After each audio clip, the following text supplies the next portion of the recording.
Shalom. Welcome to LJ Spurs chat. I am joined by Dan. Evening, mate. Dan, I want to apologise for our regulars we have, because usually we come on, don't we, like the night after a game. Yeah, But we tried, haven't we? So pissed off, Dan. I'll have to leave it another day. Yeah, I don't blame you, mate. Absolutely. I don't blame you. I don't blame you. To summarise, Spurs produced possibly, and there's some games to choose from, their worst display of the season as they lost 3-0 at the City. You're using quite a lot of words now to describe it so far. I can describe it in one. Shit. Thomas Frank's men were truly awful. No intensity, no desire, no passion, and dare I say again, no plan. They looked like a load of strangers just thrown onto the pitch and told to play. Vicario in the Spurs goal had a game to forget. Passing the ball out to Archie Gray was marked. After the third goal, letting a speculative cross which looped over his head into the goal. He continues to pass the ball out to teammates who are already marked. Why has no one told him? Spurs registered one shot on target throughout the game, as once again they looked toothless up top. Kudus was doubled up on down the right-hand side, and Spence on the other side chose to have a nightmare against his old club. Cries of Ole rang around the ground as Forest toyed with the Tottenham, while fans chanted, "We are not Forest and we're taking the piss." How embarrassing is that? Thomas Frank, to me, looks out of his depth, Dan. 2-0 down, and he brings on Davis and Paulinho. He talks a good game, but still I can't see a plan. As I said, see every game this season. Is he the right man for the job? I'm having serious doubts now. I know people are going to say, can't keep sacking managers, but I'm just saying what I see. I cannot think of one player who's improved under Thomas Frank. I was watching some say that we turned a corner after Brentford and the Champions League game. No, we were okay against Brentford because Brentford were shit. And we were very lucky against Prague because they had numerous chances to score 4 or 5 goals against us, but didn't. We've been poor, for my opinion, for 90% of the season. I will add on there, Dan, as I bring you in. I just can't believe this. There was loads of arguments over social media about whose fault the goal was.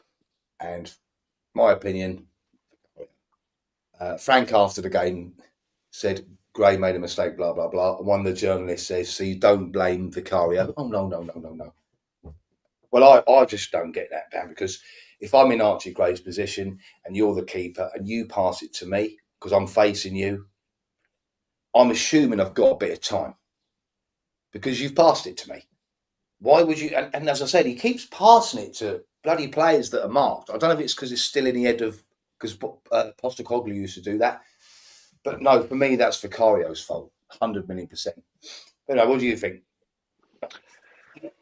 Well, listen, I mean, look, weeks and weeks and weeks we've been coming on now, and it's the same familiar thing that it's mistakes. It's another shit game. The players don't look like they're interested. They don't look like knowing what they're supposed to be doing, what their jobs are, what their roles. Nobody's fighting for anybody. The manager doesn't look like he knows what he's doing. They keep going backwards and forwards to the fucking iPads. I don't know what the fuck's going on with that iPad. I think they're watching the fucking Teletubbies or some shit like that on there. Do you know what I mean? And just having a little bit of a giggle because that's the way they're fucking playing at the moment. It's just, and I mean, I'll start with that. So I played a high standard of football within the army and on the non-league football. And I'm not being funny.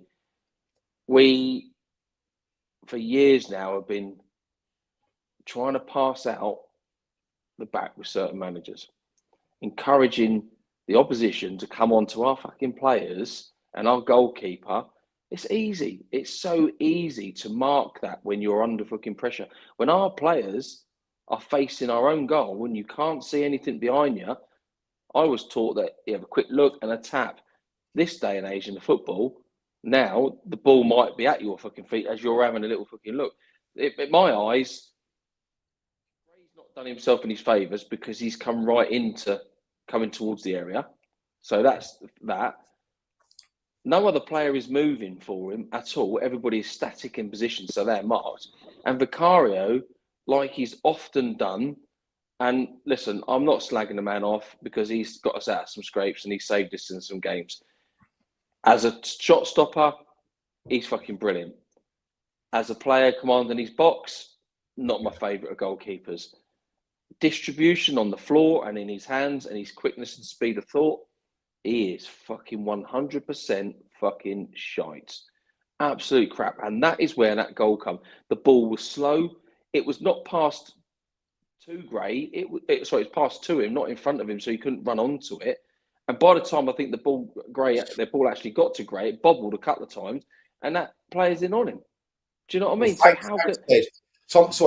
Frank said, I don't know if you know, Thomas Frank said that Gray should have passed it to the fullback with one touch. Yeah, but if that ball's bobbling in the air, say he goes and does that with one touch and it ends up in the back of the net because Vicario's got his fingers up his arse. Do you know what I mean? We've been taught, okay, a different way of playing it is now. But Christ almighty, Vic can see everything that's going on in front. And this is my problem. His quickness and speed of thought with his head and his feet is just not there. He can see a player. Why give it to one of our players who's got a player behind him that's coming in hard on him? Because the player is trying to do a couple of things. He's trying to look where the ball's coming. He's trying to look where the players are. And he's also trying to look where he's going to pass it to. He's trying to juggle 3, 4 different things in his mind. That attacking player has one thing on his mind, getting in front of him and nicking that fucking ball. And that's what's happened. Do you know what I mean? Yeah. So Vic, in my eyes, is 100% to fucking blame. He should have fucking put his laces down the line or even just anywhere. Just put his laces straight fucking through it. But no, and we've seen it so many times. Vic has been at fault so many times this season. And I'm not going to sit here and say that it was his fault that we lost the game. Do you know what I mean? The lob, fuck me. Do you know what I mean? Why is he getting beat there? It's beyond me. He didn't have a very good game. But like I say, look, he's not my favourite of goalkeepers. And I just don't know why Frank is now. And every time he makes a mistake, his arms are in the air and he's waving them at flipping other players, blaming the blame on them. Do you know what I mean? There's 11 other players, 10 other players on that pitch. Do you know what I mean? And you see people coming up to him, up Gray and after and all that lot and patting him on the back. That is how our team is at the moment. It's like, oh yeah, don't worry about it, mate. Well, no, do worry about it. We know it's not your fault. You should be having to go to fucking Vicario. Why is nobody shouting at him? Sooner he's gone, right? Yeah. And I'll be happy if he. Do you know what? I'd be happy if he was gone in fucking January, and they promoted fucking Kingsky because he's not had a fair crack at the whip. Last year when he was playing, he was under fucking pressure. Get him in there, and we'll get fucking Austin as the number 2. Get rid of fucking Vicario. And I'm not being funny. If we have to wait until the summer to get a top goalkeeper, so be it. Then so be it. I would rather not go out and buy a goalkeeper now because Kingsky, I think, is a cracking goalkeeper, and I think Austin's a good goalkeeper. So I'd rather not waste the money on 30, 40 odd million. Do you know what I mean? Fucking when we need. I mean, well, where do I start? Listen to this for a stat. Vicario, right? 72% of goals conceded have been through his mistakes. 72%. That is mental. Yeah, it's bad. That's way high. And your manager's sitting there with his finger up his arse saying, well, I'm not blaming him, I'm not blaming him. Fuck off. Absolutely. It just brings me on to my next point. I just don't know. I don't know what to. The only thing I expect from this club and this team and this management and everything in this moment is one big bloody circus. And I know we said it last year with Ange, but at least Ange was consistent. At least we had tried to attack and stuff and all that. Do you know what I mean? And he had fucking half a team, half a squad for half a season. Frank's had hardly any injuries, and I don't give a shit what people say. Yeah, Kulusevski's out, but he was out last season. Madison, yeah, okay, he's not been here this season, but we've brought other players to come in. Our front line and our midfield are they're nullified. They're absolutely shit. How many times did I see on Sunday a Notts Forest player just standing by himself in the centre of the park? An easy pass. Now, that was what was happening last year with Ange, where we was having this problem and we were getting played through left, right and fucking centre. I don't think our fullbacks are any good. I think Spence, since he's been in the England team, his head's Oh, we had a totally nightmare. gone. He's fucking thinking he's Billy fucking Big Boots now. He fucking ain't. He's not that fucking good. He's good, but he's, do you know what I mean? He's proving now. And I think Paro's having a bit of a fucking a wayward time at the moment. And he's up and down about how he feels about the Spurs fans and blaming people under the bus and all that. The club's just not in a good fucking state. Do we get rid of him? You get rid of him. Who are you going to bring in? You're then starting again. And this is what we seem to do. A lot of people are, saying get an interim manager in and get Poch signed up for the summer. What are your thoughts on that?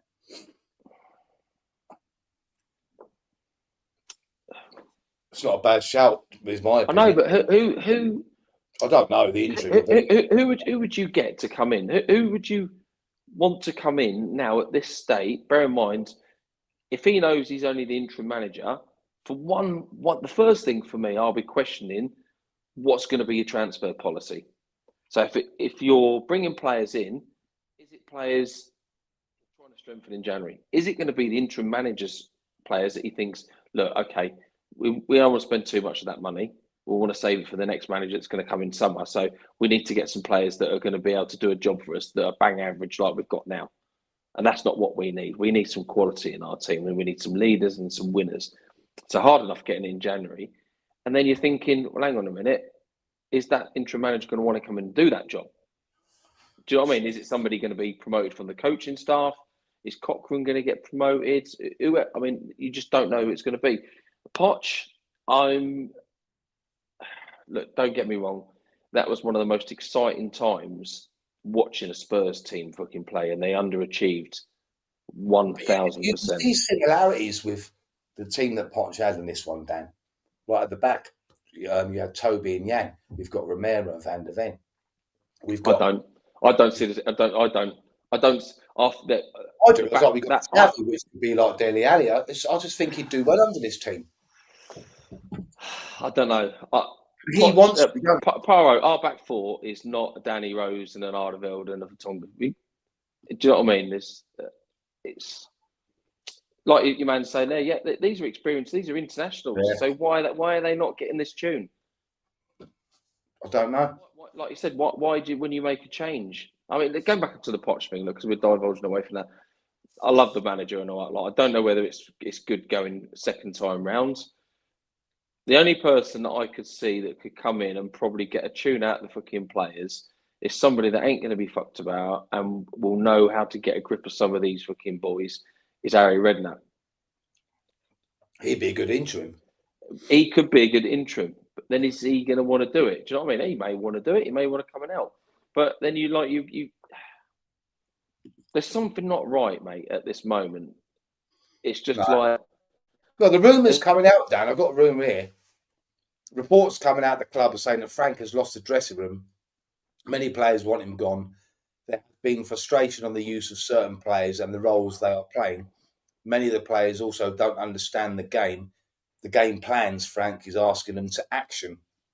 And another point, under Frank, Tottenham have picked up 22 points in their opening 16 Premier League game, their worst tally in 17 years. Not good, mate. It's not good reading, is it?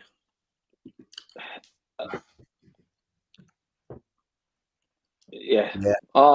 Yeah, definitely. I mean, I like Harry Redknapp. I thought he's cracking, mate. We need to play. I think he's lost the dressing room. Right, to me, right, there's always a negative. Frank always hits on the negative. And what is he trying to say to this team already when he's in his press conferences and saying we're going to lose games and this, that, and the other? There's no backing there. There's no positivity. In my eyes, he never has anything positive to say. And just by coming out now saying, if I'm sacked, it's the same old scene. Nobody's going to be given time, and it's going to take ages to turn this around. But why can't he turn it around now? Why can't he turn it around now? Because exactly, because he doesn't know what to do with these players. He doesn't know his strongest 11. He doesn't know the strength of those players. Fucking hell, I'm not being funny. These players look bang average at this moment in time. They look bored. They look so bored that they just do not know what they're fucking doing. Well, that thing you're going on about the iPad thing, they missed the first window of bringing them subs on, didn't they? Because he was too busy faffing about trying to give them instructions. Yeah, and I mean, it's not in a very good tone, is it? When you're bringing on fucking Paulinho and fucking Davis. Yeah, it's mental. What's that about? Crazy, not once did we have. When our players get the ball, they're either all standing still and marked, and nobody fucking makes a run, which makes it hard for anybody to fucking play football, in my eyes, because they're like statues. The formation is like a statue. There's no fluidity in it. We're easy to cut open. I mean, how many times have we fucking beaten from the outside of the of the box? Yeah. Ridiculous. Not closing down players. He's fallen out of Spence again. Apparently that's going to be dealt with in-house. Spence went mental when he come off. To be fair, he did have a fucking nightmare, Spence. He did have a nightmare, mate, but he's going to be frustrated. If you're getting pounded and nothing's going your way and you're frustrated, there's only one place I'm blaming it, and it's at the fucking manager, because you don't know what the tactics are. And I know some of the mates were saying the other night that little bits of paper starting to come on the park when you're trying to read this and look at the game and go, "What the fuck does he want me to do?" Yeah. The club. I don't think the club's in a good state, mate. All these changes have gone on, and I know they Levy and needed to fucking happen, but with that. It's. Huh? I said I'll have to disagree with that, because me and my brother-in-law and Harry was watching it, and we couldn't believe how shit Spence was. Well, I said that. I've been saying that to you for a couple of weeks, that he's been fucking crap. Yeah, it was awful. I'm saying that though. He's not the only player. He could have took anyone off. Yeah, he could have took anyone off that day. You know, the thing is, we might as well not play Xavi Simons, because we're not playing to his strengths. Because you can't just come to the Premier League and be as shocking as what he's fucking being at the moment. And he's been one of our best players. Yeah, I know what you're saying, but you can't put. We ain't got anyone on the left to do that, have we? And we have not got the centre midfielders to dominate our centre midfield. We do not have a fucking Rodri. We don't have a flipping. The top teams all have.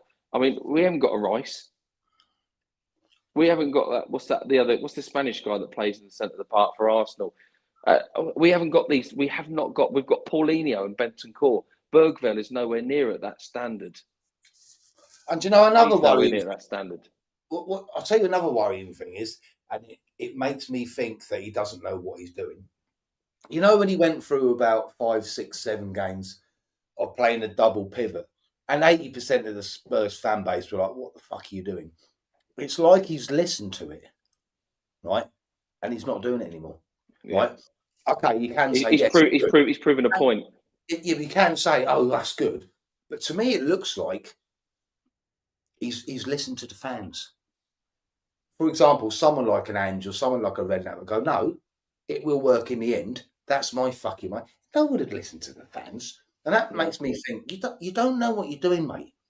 I'm really surprised, because you're supposed to be this tactical genius when he comes. I know, brilliant coach. But this is what I said to you, and I said this last week. He's only done it at Brentford. Yeah. And when you're a manager of Brentford, you can go 3 or 4 games and not be under any fucking pressure, because your main goal is to keep you in the Premier League, have a good couple of cup runs, and try and get somewhere near the top 10. That is what you're realistically expected to do. Yeah. The step up and level is big. And I've said this before, it's no disrespect. It is the ultimate pressure that is on you now as the fucking manager, going from Brentford of your expectations to Spurs, and what the expectations are of the boards and the fans. Well, there's apparently, anyway, everyone, Dan and everyone on it, they're strong rumours are coming out. They're going to back him, because that Vinay, who used to be at Arsenal, he was under pressure to get Arteta, and he's stuck with him. So that's why he wants to stick with. Okay, but if you stick with him, you've got to back him in the window. We back him. We get these players in, and they're still playing like this at the end of the season, and we're still playing like this, and we're in a relegation battle. Then where does it say? Where does it? Where do you go? Because we cannot, and the fans, we can't see what he's trying to do with with how he's got them playing. He's a defensively minded coach anyway. He's not. He doesn't flip between all out attack to like defensively. He plays to the. He tries to nullify. He worries about the opposition before, too much instead of saying, right, we're going to get out there. We're going to get fucking right at them. We don't press. We don't press in twos or threes. We don't press high. We noticed it against Slavia Prague as well. When you're a defensive-minded coach, and up until about 3 or 4 games ago, we was looking pretty solid at the back. So we was like going with it, weren't we? Thinking, well, you know, he has tightened up at the back. Now that seems to have gone. I think that's the play. I think that's the players. Yeah, but whether it is or not, it's a worry for him because he's probably thinking, well, I sorted the defence out. Now I'll try and sort the attack out, but now the defence is shit. Yeah. It's mental. It's mental. I mean, it's hard to see what patterns of play they have when they're in training because it doesn't seem like there's fucking anything. No, it is. No. We are so restricted. It's unreal because we don't have the quality or the players. We just don't have the players to fucking to be on it. The mentality of them, and they're gradually losing their confidence in it. So when you start losing your confidence in the manager and you start losing your confidence going into games, it's fucking.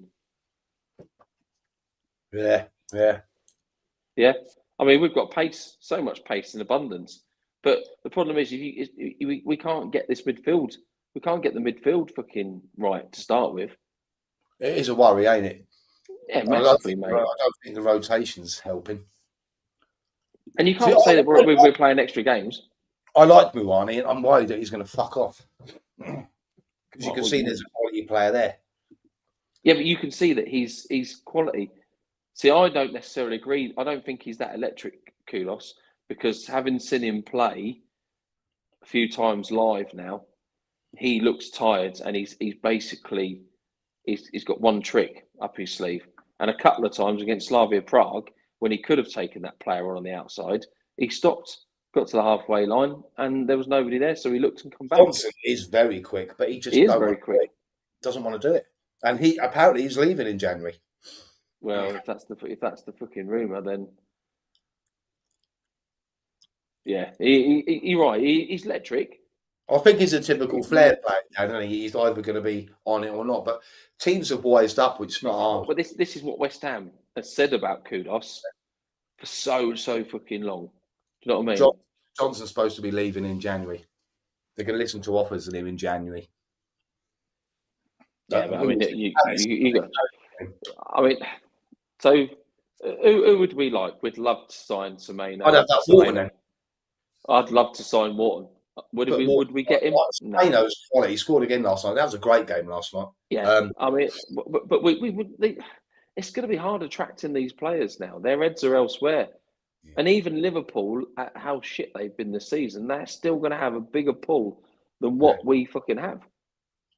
I mean, I ain't being rude to Thomas Frank, but he's not a manager that you'd want to go out and I want to play for him. No, he's not. I guarantee you that Redknapp would be demanding our force. Yeah, we don't do that. We don't do it. We don't do it. How many times? I mean, this is why we've got such a low flipping XG all of the time. Oh, Redknapp would get a tune out of the players. He would start. Do you know what I mean? He would. I definitely would think that Redknapp would get a tune out. Did you see what he said after the game as well, Dan? And this was another worrying thing. I feel like I'm picking on him tonight, but bollocks because I was pissed off. They said after the game, "How do you feel in that?" And Frank went, "I feel like there's a hurricane inside me, but when I'm in the dressing room, I like to keep it cool." Mate, if I was the manager in the dressing room the other day, I would be fucking locked. That says it all to me. That says it all. After that, how can you keep your cool after that? That says it all to me with what he's just said. Then, yeah. On the odd occasion, you play it quick. It's good, but yeah. I mean, I'm not seeing anybody that Frank's brought on has made them any better. He's a frustrated nun waiting to go back into the convent. They're going to have to back him. If they're going to keep him, like they're saying, they're going to have to back him in January. They ain't got no choice. Yeah, maybe you know what happens? You know what happens when they panic fucking buy and they go out and spend all this money? Is that we end up buying bang average fucking players and at overinflated prices. it's going to be interesting, but I can't see us beating Liverpool or Palace. Can you? Mate, I think we'll lose 3-0 against Liverpool. And Palace? Palace, I think Glasner will have them set up to get at us. We're easy to get at anyway, aren't we? I mean, I can't. Yeah. There's not a team I see us beating. I can't see us winning a game at this moment. The way we are set up and the way we're playing at this moment in time, I can't see us winning games. You just can't see it, can you? And that's the worry, because we haven't been good all season. We've probably had two. He has lost the dressing room. We've probably had two games that were okay, and that was the Burnley and the Man City game. And I think after that, we've just been bang average and we've got away with it. See, this comment here is right. See, if they was to sack him, right, just say the board need to go to, say, a more offensive thinking manager and show them the squad and say, I want you to give me a presentation of how you make them play. You know what I mean? Because otherwise we are going to be stuck with the same players, like the man said. The thing is, right, you back him, same thing fucking happens. And like I've said already, and come the end of the we go out of the Champions League, we go out of the FA Cup, because can you see us beating Villa at home? You can't, can you? You can't. And they'll probably rest a few players, to be honest with you. Yeah, I don't think any of the players really like fucking Frank, to be honest. I don't think he's got anything fucking about him, fucking Frank. That's why I call him fucking Frank the fucking Plank. Well, I have to apologise because I swore at him again the other day. You scarecrow looking beep. I was going off again. He's just got nothing about him though, mate. No. It's like a skeleton with a wig on. What worries me is you've got Porro, you've got Van der Ven. I think there's one more that I forgot that they're trying to negotiate contracts for. Why the hell are they going to stay? They got what's the incentive to stay? No. Yeah, okay, we're going to pay you 50 grand more. While you're on there, Dan, I'll see if anyone else. Did you watch the Van der Ven interview? I've watched bits of it, yeah. I'll just briefly summarise it for those that didn't watch it. But if you want to watch it, it's on the Overlap on YouTube. Even though Gary Neville's a tit, it actually is quite a good interview, isn't it, Dan? So I tried to summarise it. And Van der Ven basically said the players understood Ange's high-risk style and knew it left them exposed at times, especially when protecting leads. They spoke to Ange about game management and he did listen. So he wasn't stubborn or out of touch. Under Thomas Frank, Van der Ven said things are now more controlled with greater focus on structure, set pieces and managing games. Overall, it showed Van der Ven as a thoughtful professional and increasingly leader-like rather than critical or disloyal. That's to be fair. I thought he came across really well. But, Dan, I will say, I don't know if you agree with me on this and that, judging by that interview, because you've got to be, diplomatic. He preferred Ange, didn't he? And it sounds like the players, when they said that they lost the dressing room, he obviously didn't, Ange. Yeah, but I don't think you can. I don't agree with that, because you only had to look at how they were playing. Now, no, I think judging by the interview, I think that him and Romero did go and see him, but too late. Yeah, probably. I know he did it near the end of the season, but he never had the back four as often as what Thomas Frank has had. Well, he didn't have the majority of the team like he has, like No. Frank has. No, it's a really good interview there. Yeah, it makes you think. I can't believe I'm actually thinking it, mate, but I'm starting to think maybe he should have got another 6 months or so, but I think my head's gone to shit. So you know what he's saying the same as me. He said, I can't believe I'm even saying this. Yeah, I mean, and I wonder how I would fare with Kudos, Siemens, Miwani, and bloody hell, you know what I mean? Yeah. The thing is, this is why I keep saying it's fucking the club's rotten. It's rife. I mean, the other thing is what's going on with our fucking medical team. They seem to be fucking absolute dog shit and don't seem to be able to turn anybody around. Nah. simplify a game for the players. Listen, 100% right. When I was managing Harry's team, right, Dan, I used to say to him this when I first took over. There's going to be one motto for me: never give up. If you don't come off the pitch knackered, I want to know why. But the main thing is pass and move. It's that fucking simple. We'll work on other things, which we did do. Like the man said, it's not a complicated game, is it, Dan? Pass and move. Mate. Yeah, Spurs, play the way you're facing. They don't move. That's down to the. That's what I mean. That's what I mean. It's like a chessboard. They're setting their plate. The pieces are put in their places. And we've said it so many times when Romero gets that ball at the back and he's walking out, which winds me up. Winds me up. Everybody, all of our players are static in position and they're being marked. They don't run anywhere. They don't try and pull players out or anything. And then what happens? Ball goes back to Vic. Long ball up. Richarlison tries to win a header. He's got messed in for a fucking head, mate. He ain't going to fucking win many headers, is he? And then we end up losing the ball. And then all of a sudden, because we're that fucking deep, the ball's then back in our half and we're under the fucking cosh again. I've never seen as many times as under Frank as well. Well, until we've got Frank, that the ball's been kicked up by Vicario straight down the middle and goes straight through to their goalkeeper. Yeah. But I think that's a Brentford theme, that is, I think. He is turning us into them, but they was actually better. But Romero, 100% agree. I shout at the thing, Dan, because he walks. It's like when say they get a corner, Vicario catches it, or say the team we break up, it gets back to Vicario. So now in transition, he should be thrown out, or there should be certain players that have been told by the coaching staff, run. Yeah, but they're not though. Our players are walking. They wait. Our players walk. They wait. I don't get it. And like you said, I love Romero, don't get me wrong. He stands there. By the time him or Vicario have got it going, the other team's already set up. I mean, they're already in their defensive formation. We're easy to play against. So easy to. And do we know what the answers are? We could sit here all fucking night talking about going up, fucking about shit with this fucking team at the moment. Look, we're not a football club. We're a PLC at the end of the day, aren't we? We're a business, and that's where our trying to get our money in. And for far too long, I don't believe in him. No, they don't. 100%. They don't. No. But don't worry, Dan, because Spurs are in advanced talks to name Manchester City executive Rafi Morrison as head of football operations. Oh, nice one. Oh, what the fuck?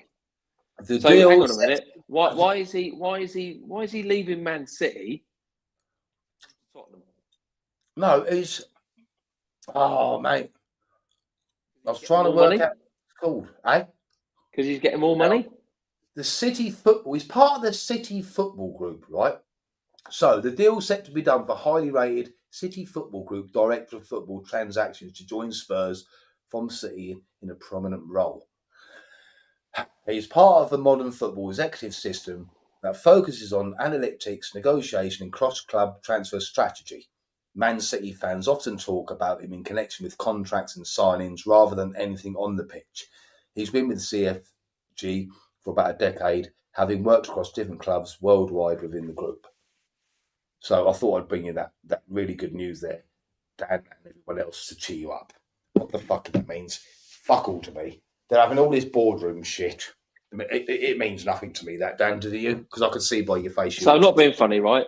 Me and you could go into that club, speak to the manager and say, right, what type of player you want? Right, okay, scouts, go out and look this player, come back to us. We then have a look and we turn around and say, right, okay, do you want him? Right, okay, we then go to the fucking the other club and say, right, we like him. We're going to odd fucking 60 million. None of this fucking we're preparing an offer. None of this we like this fucking offer. We want to make an offer. Go in and do the fucking offer. Do you know what I mean? Exactly. There is no football people. This is what I'm saying. It's a business. They are businessmen running a business, not a football club anymore. No. We're going to find out in January, aren't we? Listen, that's the big. We're going to find out, and we don't. Because really, they should be out there signing someone on the 1st of January. Simple as that. They should have they should already be in negotiations now. They should be in advanced stage now, ready. Because I'm going to say that I don't think Frank's going to see out the season. No, I don't think. He's right there, because I remember when Pochettino was at Tottenham, he had everyone playing the same way, all the way from the youth, all the way through. And that's what you got to do. Yeah, but Pochettino was all about pressing high, putting the Not opposition so bad, underneath. Russ. Yeah. I'd love to see. Not out. Oh. But he ain't I mean, happening, mate. if Pochettino came back, he'd probably have a fucking bit of a field day with some of these players at the moment. Do you know what I mean? You're He'd right. be standing there shouting and effing and blinding them and everything. Do you know what I mean? Yeah. None of this namby-pamby, oh, put my arm around you, we'll have a little chat and all that shit. It's just, I just don't get it, mate, with this team at the moment anymore. The club. As we were talking about Ange, Dan, this season so far, after the 16 games, we've scored 11 less goals. And, yeah. What's that? He might get him back. Yeah, we've scored 11 less goals and conceded 2 more. How can you concede more? I mean, I think any quality that we had before would all gone. Do you know what I mean? Kane didn't win anything with him. Son, we luckily won the Europa League against the worst Man United team in history. And that's it. I just don't. I'm not feeling anything about Frank, and I was trying to stay positive. Game last night, I know it was 4-4. Manchester United even look better than us. Yeah, but you can see what their patterns of play are. Hey? You can see what their patterns of play are. Yeah, that's what I'm saying. Oh, mate, it's doing me head in. It really is. I know. I just can't talk about it anymore. Frustrating. Predictions then, Dan. We haven't got. Well, Simon was nearly right, because he said the other day it would be 3-0 to someone, didn't he? He did say 3-0. Yeah. It's comedy. He did say 3-0, and I was just like, it's not comedy to me. It's because I try and chill when I watch it now. I can't. It makes me angry. I tried to watch for 5 minutes, and then, like I say, when I went down for the Slavia Prague game, I was so pissed off. It was just boring, and you're sitting in the stadium where people don't even know the chants. People don't know the people they're sitting next to. So how are you supposed to sing? Because they don't even know the songs. That's what I said to you before. I said I had a 75-year-old woman that was sitting 2 down from me in South Stand, and she's there on a flipping TikTok all flipping 95 minutes. There's 3 young girls in front of me. They were all on their phones laughing and giggling. I mean, what's that all about? Where have they got the tickets from? It's falling out in other places now, much believe me. It's kind of like now. Oh, mate. Right. I'm going to say we're going to get beat 4-1 on Saturday. 4-1? Yeah. Fucking hell. I'm going to go for another 3-0 defeat. But we should score against them, because they're shit at the back. But we ain't good. I was saying, once you lose the away fans, you're fucked. And they was booing him the other day. Yeah. They booed after the game. And you don't often hear that from the away fans, do you? I know. Who are we playing? We've got Liverpool on Saturday, and then we've got Palace. We've got Liverpool at home, and then we've got Crystal Palace away. Two losses. Yeah, 2 losses. And then we'll be right in the quagmire, mate. And that's where you think... We're right down there, mate. We're right down there. He just fell off his chair, look. Yeah. Don't get any... Things like Dan said, when you look at... There's no easy games. So you can't see. Not you playing as shit as what we are. 5-0? Oh, fucking... I'll tell you what, mate. If it is 5-0, I'll quite gladly send you that cup. I will send you my mug. Mate, it could be. It could quite easily be. Couldn't it? And Palace are no pushovers, especially Selhurst Park's a tough little ground to go to, Yeah, we don't play we don't play there very well. No. We get bullied. When's the next Champions League game, Dan? Because you said you wasn't 20th of Jan. I ain't going now. You're not going now? You've had enough? I'm not wasting my money. I'm not travelling down a couple of hours to go. I just don't do it. Fucking perfect. Why don't you send it to Frank? And all he comes out with it, because I like picking up on people's phrases, Dan. They've always been like, it's a bit weird. A lot of characteristics of people. And Frank's one is this: layers. He's just trying to build layers upon layers. What the fuck is he talking about? I think he's talking about his hair, isn't he? He needs to sort that out. He's talking about his hair. He's trying to put layers in his hair. That's what he's talking about. If you send him your cup, he might send me some hair. Yeah, the attendance, it's going to go down, isn't it? Yeah, I mean, it was 47.5 at the last Champions League. They've done the prices for the FA Cup games. It's £30 for adults. I can't remember the kids now. I think it's 15. I'm not 100% sure now, but it's 30 quid for the Villa game, Dan. Oh, is it? Yeah. So get down there. Yeah. You can see the enthusiasm in my in the way I'm speaking. If I tell my boy that, he's going to want to go, isn't he? Well, yeah. When is it? I can't remember the exact date of it, but maybe we should all get the. We should all go together down and have a little sing along. Well, let's have a look at it and let's see if we can all get seated together and we'll just have a little sing song to ourselves. It actually does look like a bee. Ooh. I can't say it. It actually does look like a. I'm just going to go beep. Just needs a collar. Just put a collar on him. Yeah, we should do that, Dan. We should all try and get tickets, man. I'll have a look at when the Villa game is, and I'll look at tickets and see if we can get together. Well, it shouldn't be hard to get tickets, should it? Bloody hell! Look at that one at Prague. Yeah, I know. You've got 47,000. You could have just picked any ticket and then just moved around the ground willy-nilly as where you wanted to. He looks like frustrated man. Do you know what? Because in press conferences now, he's starting to bite a bit, isn't he? You know what I mean? He's feeling the pressure. Did a bit of a slag Frank off evening, which I don't really like doing, but he got me so pissed off that day. I don't really care. It's had to be done, mate. He's fucking binge pony, isn't he? Like you said, though, a lot of the main channels now are saying the same. Yeah. Right, mate. I'm going to have to tuck tail and run. Right, so I'm saying 3-0. You're saying what? 4-1. 4-1. Did I say 4-1 Spurs? Hey? Could you imagine it? Oh. Yeah, that would just be us. That would be us. Anyway, no, we're going 4-1. All right, I'll go 3-0. Okay. Lads, it's been emotional. Let's hope it's been good. Saturday or Sunday without sighing. Fucking hell. All the best, man. Yes. We'll see you I'll speak to you through the week. All right. Yeah, see you later. Catch you in a bit. See you later, mate. Bye.